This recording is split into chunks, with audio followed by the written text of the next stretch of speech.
Bastidores da Política, com Berta Macaron. Ei, Berta, bom dia. Ei, Shirley, tudo bom? Tudo ótimo. Berta, a gente acompanhou aí na matéria da Débora Costa essa questão do governador Romeu Zema, né, criticar ontem, durante a posse de Mauri Torres, a atuação do Tribunal de Contas do Estado. Deixou aí subentendido, né, que o próprio TCE teria uma responsabilidade pela situação fiscal de Minas, que a gente sabe que é muito ruim. Mauri Torres, será que entendeu bem essa crítica, Berta?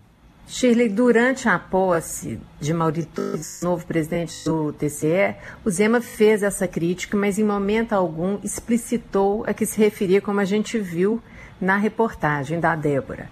Deixou no ar, né? Técnicos do Tribunal de Contas compreenderam o recado e sabem que Zema se referia às instruções normativas 1 e 5 de 2001, que autorizaram a exclusão de nativos e pensionistas dos cálculos dos limites de gasto com pessoal estabelecidos pela Lei de Responsabilidade Fiscal. Essa é uma discussão polêmica. Outros tribunais do país, assim como o TCE aqui de Minas, adotaram até há pouco tempo igual entendimento, ou seja, métodos diferentes de cálculo para evitar incorrer nas proibições previstas na Lei de Responsabilidade Fiscal quando estados ultrapassam o que se chama de limite prudencial de 46,5% das receitas correntes líquidas, sabe? Então, essa é uma questão polêmica e bem ampla, sabe, Shirley? Pois é, e a própria FIENG tem falado muito disso, né?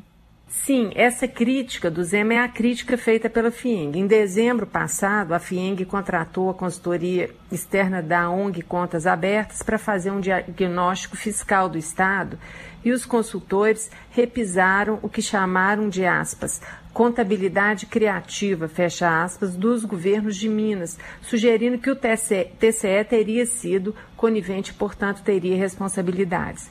Independentemente, entretanto, Shirley, desses métodos usados para cálculo dos gastos de pessoal, esses diagnósticos, em geral, eles sobretudo, trazem forte viés dos interesses federais, do governo federal, em detrimento da federação, das outras unidades federadas.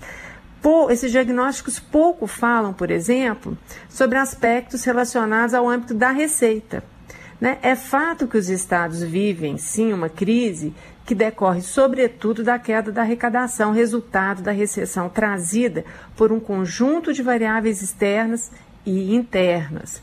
Entre elas, o desmantelamento de vários setores da economia brasileira, como o da construção pesada, a fragilização do setor petroleiro e toda a sua cadeia. Então, um outro aspecto desses diagnósticos é que dão pouca ou nenhuma ênfase aos créditos que Minas tem a receber da União, por exemplo, em relação à Lei Candir. Esse é outro lado da moeda, ele tem de ser considerado. E, claro, o Zema estava presente em dezembro nessa apresentação do diagnóstico lá na FIENG. E ele partilha muito dessa visão, que privilegia a perspectiva dos gastos. Evita o tema das compensações da Lei Candir, porque não quer se indispor com o governo federal. Então, ao fazer a sua crítica no TCE, sem explicitar, porque ali ele era visitante, não é? Ele deu uma alfinetada. E o novo presidente preferiu interpretar que aquela fala se referia às formas, talvez, de se calcular investimentos na educação e saúde, que tem também previsão constitucional de aplicação mínima. E, como explicou a reportagem da Débora, fez a interpretação que seria algo que foi resolvido com o termo de ajustamento de conduta na gestão de Antônio Anastasia. Esse cuidado, Berta, de falar sem dizer direito, de alfinetar, isso mostra que Zema está virando realmente um político? Acho que ainda não, viu? Está precisando virar, Shirley, pois a política ela é necessária e fundamental na condução de um governo, na acomodação e articulação de inúmeros interesses legítimos que chegam ao Estado, inclusive na relação com a Assembleia. A ficha do governo Zema parece que ainda não caiu. Embora o governador tenha potencial para ter uma base, ele está desarticulado na casa, sem diálogo, provocando aí grande desconforto entre deputados que, neste momento, fazem o detalhamento crítico sobre o projeto da reforma administrativa que foi encaminhado.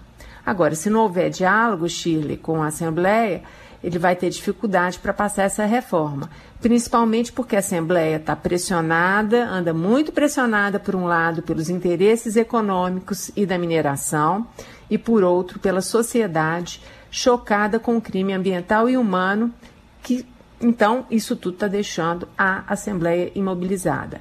A prioridade é a temática da mineração, mas ainda não instalou a CPI não, viu? Embora já existam mais de 70 assinaturas e permitiriam fazê-lo. Berta, dá para dizer que esse projeto de reforma administrativa, ou os projetos, serão o primeiro grande teste do governo Zema para a gente saber a quantas anda de fato a articulação da sua base? Sim, vai ser um grande teste. E, normalmente, a gente sabe, acompanhando outros governos, nunca um projeto de reforma administrativa é simples. A aprovação ela é sempre complexa, ela suscita muito debate, não é? Agora, é preciso que esse debate seja precedido de uma articulação, de uma explicação, de uma conversa com o legislativo, não é? Técnicos precisam ir à casa, explicar suas razões, ouvir contra-razões, e deputados já estão levantando muitos aspectos que consideram complicados do projeto. Vamos aguardar para ver. Muito bem, essa Berta Macaron, conosco sempre às terças e quintas, na coluna Bastidores da Política aqui na CBN. Beijo, Berta. Até a próxima. Beijo.